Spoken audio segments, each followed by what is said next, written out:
Hi guys, my name is Tiffany with Peaceful Warrior Martial Arts, and I also have a company called Safe Adventures that teaches self-defense for people on the road. I also teach the self-defense classes for Overland Expo.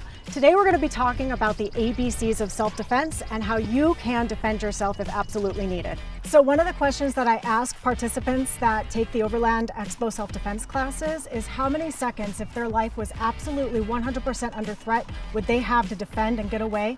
The answer is 3. That's not a lot of time. Counting it down, 1, 2, 3, you have to make a decision to fight or flight, or your life could absolutely be in danger.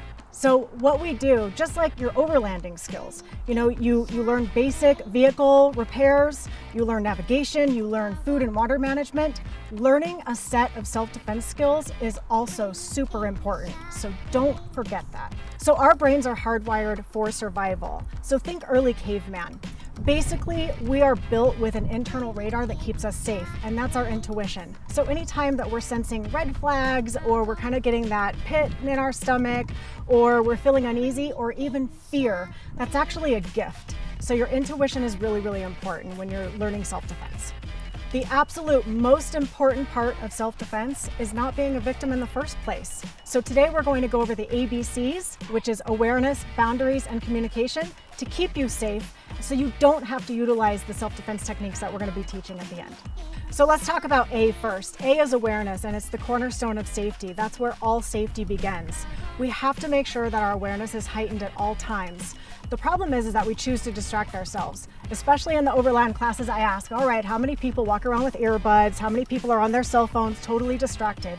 We distract ourselves with alcohol, we distract ourselves with earbuds, with cell phones, with technology, and you can guarantee that the person who is looking to basically attack you or your perpetrator, they're not texting and they're not Snapchatting. So always, always, always practice awareness. Make sure that it's heightened at all times. Especially when you're out camping, you're out overlanding, you want to make sure that you're scanning communities, you're scanning people, you're looking for alternate exits and alternate routes. You're really, really paying attention, and that you just continue to expand that awareness. Remember, I always say this, predators look like everybody else. So you're not looking at the way they look, you're actually looking for behaviors. So to start to recognize certain behaviors, people may be coming in a little bit close to you, people scoping you out. And of course, if your awareness is up, you're paying attention to those things and you'll be able to recognize those things a lot more quickly. B is for boundaries, so your personal boundaries. You're never obligated to engage in a conversation, to roll down your window, to open your door. Don't feel obligated. I get this all the time, especially from solo female travelers that are really concerned about not wanting to be rude. So they engage in conversations, and when they really don't feel like it, when that intuition is kicked in and they don't feel like it or they're uncomfortable, they'll still engage in that conversation. You are not obligated to do so at all. So create those personal boundaries. Physical boundaries, when we start learning the actual self-defense portion, physical boundaries are hands up. Once you put your hands up, you're in a defensive situation, you're in a defensive position, but the thing is that I'm also ready to attack if I have to and defend myself so I can get away. I'm creating personal space right here. C is for communication. No is a complete sentence. Don't ever let anybody talk you out of the word no. If you are communicating, and especially if you're trying to get somebody away from you or out of your space, make sure that you're communicating powerfully and firmly. So if you're practicing the ABCs of self-defense, awareness, boundaries, communication, 9 times out of 10, you're not going to have to do any of the things that we're getting ready to show you. However, just like insurance, it's really important to have this in your toolbox in case you need it. So we have a volunteer today. Come on out.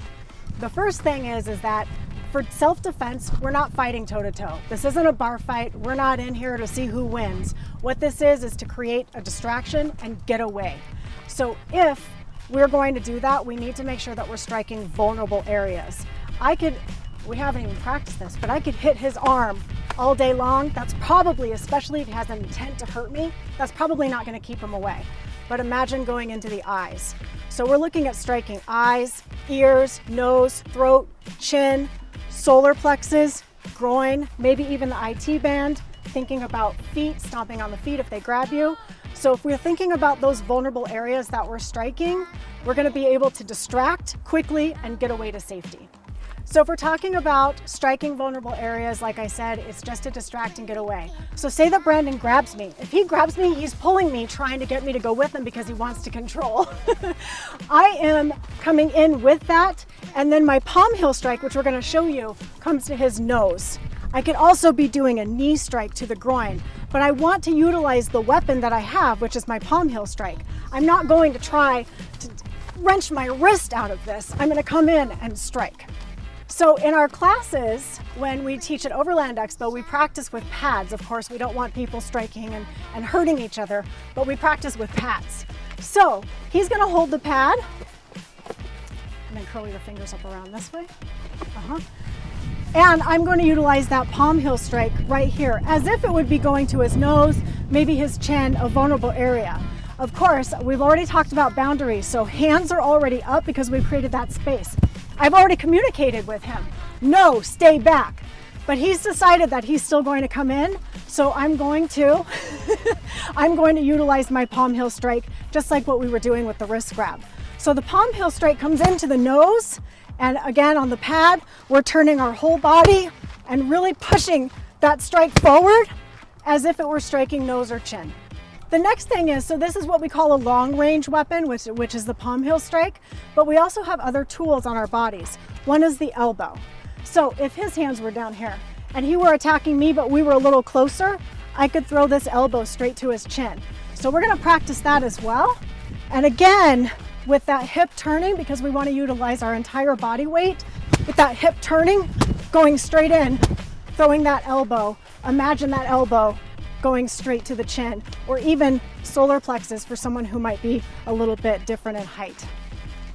The other thing is that our knee strike, which is my favorite, it goes to the groin. So with our knee strikes, when we practice this, we grab onto the pad. Imagine this knee strike coming straight up here. I'm gonna grab onto the pad, and I'm gonna take my back leg, strike straight up.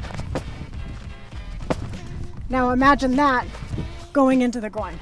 Okay, so we're good with the pad, and let's put this into practice. Remember, we talked about the grab, so if he grabs me, he's trying to control me. I'm using my palm heel strikes. What about if they choke? So if he comes up to choke, our initial instinct is to grab because we want to get away from that pain. Choke me hard, go ahead and choke. It took me just a few seconds. You okay? It took me just a few seconds to get his hands off of me, and I wasn't struggling with his hands trying to pull them off of me. He had no idea what I was getting ready to do as far as the pressure or anything like that. But the thing is that there's this soft spot right here, and remember I said striking soft, vulnerable areas like eyes, ears, nose, throat, groin. There's this soft spot right here, and if you push in and down, you can get out of that choke quickly. And again, this is just to distract and get away. This is not to stand toe-to-toe with someone and duke it out. So people often ask about weapons, and here's my advice for that. Don't carry anything that you are not trained to carry. So a lot of times people will say, oh, I carry pepper spray, or I carry mace, or I carry a firearm. And then my next question always is, do you actually train with it? So we'll talk quickly about weapons. I actually carry what's called a kubaton. This thing is awesome, but what I like about it is that I can put it on my keychain, and it's just an extension of my hand. So we did the demonstration with the throat. Imagine now, if he grabbed me or were to choke me, I could now stick the kubaton in the throat. Also eyes, ears, nose, groin, that's kind of scary. So you always want to make sure that you're training with whatever weapon you carry. The nice thing about this too is that if I do have this on my keys, I can utilize this as a long range weapon, just like my palm heel strike. This shorter range weapon would be like my elbow strike. So it's just an extension of your hand, but a great weapon to train with.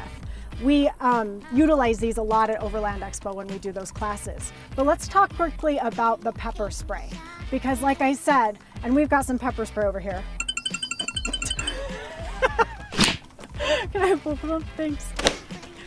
So we'll talk quickly about the pepper spray, because like I said, don't carry a weapon that you're not comfortable with, that you haven't trained with. A lot of times people will get this pepper spray here, but then they actually sell a practice pepper spray as well. So sometimes they'll say, I'll have students that will say they don't know what the expiration date is, or they've sprayed it and it comes back on them. I actually had a woman that happened to, and so this practice pepper spray is fantastic. So when I talk about practicing, making sure that you are aware of the weapon that you're using and practicing with the weapon that you're using, especially if you're going to carry it, you have to think about the person might be able to take it away from you and use it against you. So always practice with whatever weapon it is that you're carrying. What I like to do is use a practice canister for pepper spray, and we utilize these in the classes as well. So I'm going to have Brandon step back, and we can see how difficult it is to actually deploy this pepper spray, especially when our adrenaline's going, we've got tunnel vision, things are crazy, we're trying to protect ourselves. A lot of times we don't actually end up hitting the mark. So we should be about 8 feet away. What is going to happen is I'm going to use my boundaries and my communication. He starts coming in, I'm saying no, back off. As he comes in, I deploy the pepper spray, I can practice, and I get him. Now he's just standing there. So if you can imagine somebody rushing at you or coming after you, and you've got all these other things going on, you know, it's very, very difficult to say, oh, I carry pepper spray, and so I'm totally fine, I can defend myself. Learn how to defend yourself and learn some of these techniques with your hands, not necessarily a weapon. The weapon is just the icing on top. So now that we've covered just a few small things that you would be learning at an Overland Expo class, let's get our demo guy out of the way. So remember, the ABCs of self-defense: awareness, boundaries, communication. If you have to absolutely defend, take our self-defense classes at Overland Expo, overlandexpo.com. We hope to see you guys there.